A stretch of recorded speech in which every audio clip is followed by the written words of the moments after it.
Happy birthday to you. Happy birthday to you. Happy birthday, Appa. Happy birthday to you. നോയലെ വാ എനിക്ക്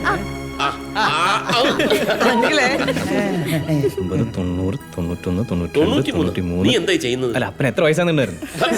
നീ എങ്ങനെ ഇവൻ എന്തീ കാണിക്കുന്നേ? ഗുസ്തിക്ക് പോവാന്നാ തോന്നണേ. നീ അതെടുത്ത മതി റെഡി. സിമ്പിൾ. ഓക്കെ, സിനിമ പേരാണ്. പേര് മനസ്സിലായല്ലോ. ഇനി അത് ഞങ്ങളെ കൊണ്ട് പറയിപ്പിക്കണം. ശബ്ദം ഉണ്ടാക്കാൻ പാടില്ല, ചുണ്ടനക്കാൻ പാടില്ല. ടാലൻസ് പോട്ടെ പോട്ടെ. നീ നീയല്ലേ? താൻ തോന്നി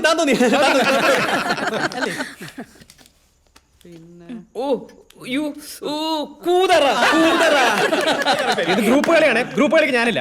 വെറുതെ എല്ലാവരും കൂടെ നല്ലൊരു ദിവസമായിട്ട് അവനെ വിഷമിപ്പിക്കാതെ. അങ്ങനെ നീ പറഞ്ഞു വേണ്ട. കൊടുക്ക് ചേച്ചി. അവരൊരു സത്യം പറഞ്ഞു വെച്ചാൽ നീ വിഷമിക്കണ്ട. പോടാ. ഓക്കെ അല്ലേ? ഓക്കെ രണ്ട് വാക്ക്. മിസ്റ്റർ ഫ്രോഡ്, ഞാൻ പറയാം. മുടിയനായ പുത്രൻ. എല്ലാരും കൂടെ കളിച്ചാൽ മതി. ഈ ചെറുക്കന്റെ ഒരു കാര്യം, റെഡിമെയ്ഡ് കട തുടങ്ങിയതിന് ശേഷം കുറച്ചൊക്കെ ഉത്തരവാദിത്തമായെന്ന് തോന്നുന്നു. അവന്റെ കാര്യത്തിൽ ഇനി ആരും വേവലാതിപ്പെടണ്ട. അവനായിരിക്കും ഈ കുടുംബത്തിലേക്ക് ഭാഗ്യം കൊണ്ടുവരാൻ പോകുന്നത്. അതല്ലടോ, അവൻ ഒരു പുളിങ്കൊമ്പി കയറി പിടിച്ചിട്ടുണ്ട്. അളിയൻ അറിഞ്ഞോ ആവോ? ഇങ്ങനെയൊക്കെ പറയുന്ന കേട്ടു. നേരാണോ? പിന്നല്ലാണ്ട് ഞങ്ങളിൽ ചിലര് അണിയറ ശില്പികളായിട്ട് ഒരു കളി കളിക്കുന്നുണ്ട്. ഏതായാലും സംഗതി റെയിൽമ കയറിയിട്ടുണ്ട്. ഇനിയൊക്കെ നമ്മുടെ യോഗ ഭാഗ്യം. ഏതായാലും എന്റെ മക്കൾക്ക് അപ്പനോട് സ്നേഹം ഉണ്ടെന്ന് മനസ്സിലായി. ഇന്നത്തെ ഈ പാർട്ടി മുഴുവൻ മക്കടെ വകയാ. എല്ലാത്തിനും കാശ് ചോദിക്കുന്ന പോലെ ഇതിനൊരൊറ്റ പൈസ എന്നോട് ചോദിച്ചിട്ടില്ല. ഇപ്രാവശ്യം ഞാൻ ഇറക്കും മക്കളെ. നോക്കി കളിക്കണേ. ഞാനും വെട്ടും. അതെ, അപ്പന്റെ ബർത്ത്ഡേ പാർട്ടിയുടെ കാശ് മൊത്തം ചെലവാക്കിയ ഞാനാട്ടാ. അതിന് നീ കൃത്യമായിട്ട് കണക്ക് വെച്ചിട്ടുണ്ടാവില്ല. കൃത്യമായി കണക്ക് വെച്ചിട്ടുണ്ട്. ഇത്തവണ റെഡിമെയ്ഡ് ഷോപ്പ് ഇട്ട സ്ഥിതിക്ക് ജോമോന് ഷെയർ ഇടും. തൃശ്ശൂർ നസ്രാണികൾ പറയപ്പിക്കില്ലേ ചേച്ചി? ചില എത്ര വെച്ചാൽ പറ, ഞാൻ മൊത്തം കിട്ടേക്കാം. എന്റെ മോനെ അപ്പനെ അങ്ങനെ മൊത്തത്തിൽ സ്നേഹിക്കണ്ട. അല്ലെങ്കിൽ തന്നെ ഞങ്ങൾ എല്ലാരും കൂടെ അനുഭവിക്കണം. നീ കുറെ ഒറ്റയ്ക്ക് പൊട്ടിക്കുന്നുണ്ട്. അത് കറക്റ്റ് ആട്ടാ. അതുകൊണ്ട് നീ ഷെയർ ഇട്ടാൽ മാത്രം മതി. ഇറക്കിയ ഇനി ഇത് അപ്പന്റെ ചെവിയിൽ എത്തിച്ച കൊല്ലു ഞാൻ. കൊല്ലും.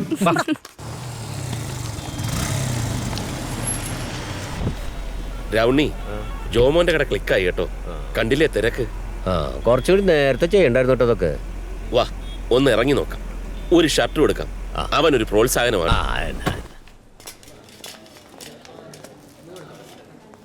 ശരി. അപ്പൊ ഓക്കെ.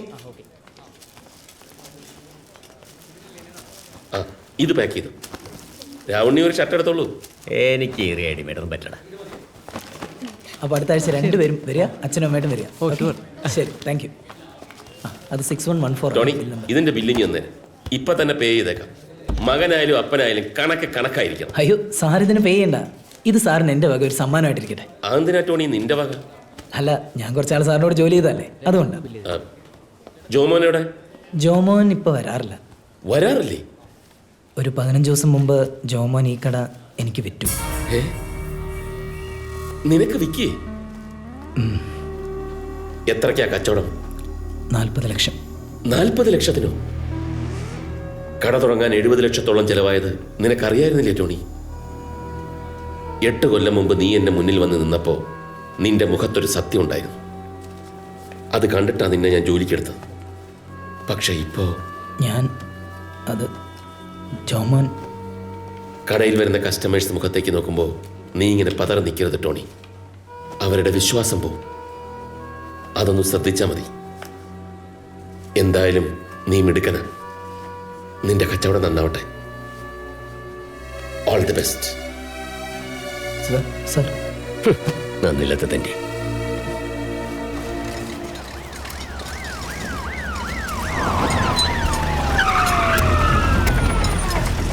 നിർത്ത്. സ്റ്റോപ്പ്.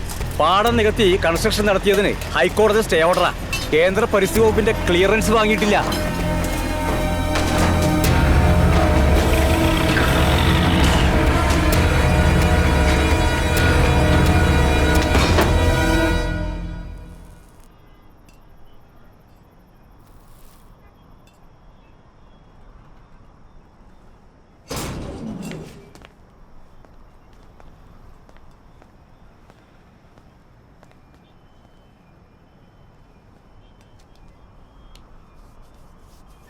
അതിപ്പോ നമുക്ക് നമ്മളെ വർക്കുകളൊക്കെ തൽക്കാലം ചെക്കായിരുന്നല്ലേ ഉള്ളൂ. നമുക്ക് മേൽക്കോടതി പോന്നേ. അതൊന്നും പെട്ടെന്ന് നടക്കില്ല. വേണ്ട, പെട്ടെന്ന് നടക്കണ്ട, സാവധാനം നടക്കുമല്ലോ. അതുവരെ നമുക്ക് നമ്മളെ മറ്റുള്ള ബിസിനസ്സുകളായിട്ടാണ് മുന്നോട്ട് പോവാം. അല്ലാണ്ടെന്താ? കൺസ്ട്രക്ഷൻ നിന്നുപോയതല്ല എൻ്റെ ടെൻഷൻ. പിന്നെ അന്ന് ഡേവിഡിൻ്റെ ആ സ്ഥലം 15 ഏക്കർ കൂടി പെട്ടെന്ന് വാങ്ങേണ്ടി വന്നപ്പോൾ ഞാൻ ആ സ്വാമിയുടെ കയ്യിൽ നിന്ന് കുറച്ച് കാശ് മറിച്ചിരുന്നു. അന്ന് സ്വാമി സഹായിച്ചു എന്ന് നീ എന്നോട് പറഞ്ഞിരുന്നു. സ്വാമി വെറുതെ സഹായിക്കൂ രാവണി. പിന്നെ സ്വാമി പലിശയുടെ ആളാന്ന് എനിക്കറിയാം. പക്ഷെ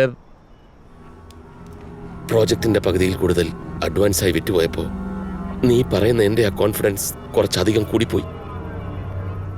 ചെറിയൊരു സമയത്തേക്കുള്ള റോളിംഗ് അല്ലേ എന്ന് കരുതി സ്വാമി ചോദിച്ച കൊളാറ്ററൽ സെക്യൂരിറ്റി എല്ലാം രജിസ്റ്റർ ചെയ്ത് കൊടുത്തിട്ടാ സ്വാമി എനിക്ക് കാശ് തന്നു. ടെക്സ്റ്റൈൽസും ട്രാൻസ്പോർട്ട് കമ്പനിയും മറ്റു സ്ഥലങ്ങളും എന്തിന്, ഇരിക്കുന്ന വീടും കാറും അടക്കം എല്ലാം ഇപ്പൊ സ്വാമിയുടെ പേരില്ല. നീ എന്ത് പോക്കിരി കാണിച്ചു പിടിച്ചിട്ടേ? ഇതൊക്കെ നിങ്ങൾ ചെയ്യുമ്പോ എന്നോടെങ്കിലും വാക്ക് ചോദിക്കാറില്ല എനിക്ക് അല്ലേ?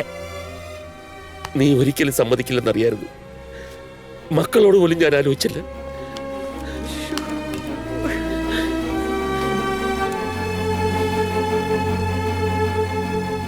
മാറല്ലേ പറഞ്ഞത്? എവിടെ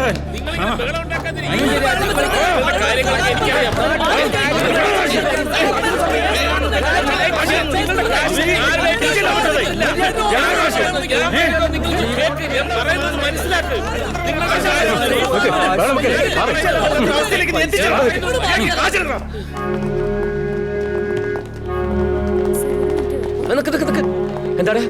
എന്തിനാ സാറേ വിൻസെന്റിനെ കൊണ്ടോണ്? ഫ്ലാറ്റ് കൊടുക്കാന്ന് പറഞ്ഞ് പണം വാങ്ങി ആളെ പറ്റിച്ച് ആക്ഷൻ എടുക്കട്ടെ. അതിന്റെ ഉടമസ്ഥന്റെ പേരിലല്ലേ ആക്ഷൻ എടുക്കുന്നുണ്ട്. ഞാൻ രാവുണ്ണി, ചെറുപറമ്പിൽ മാധവൻ മകൻ രാവുണ്ണി. ആ സ്ഥലം എന്റെ പേരില. ഞാൻ ആ പ്രൊജക്ടിന്റെ ഉടമസ്ഥൻ.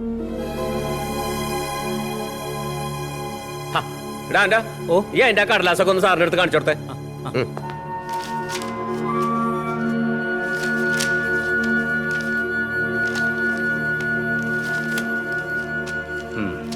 സാർ രാവണി, നീ ധൈര്യമായിട്ടിരിക്കട. ഞാനകത്തായാലെന്താ? നീ പുറത്തു തന്നെ ഉണ്ടാവണം. നല്ല കാര്യങ്ങളൊക്കെ നടക്കും. ധൈര്യമായിട്ടിരിക്കും.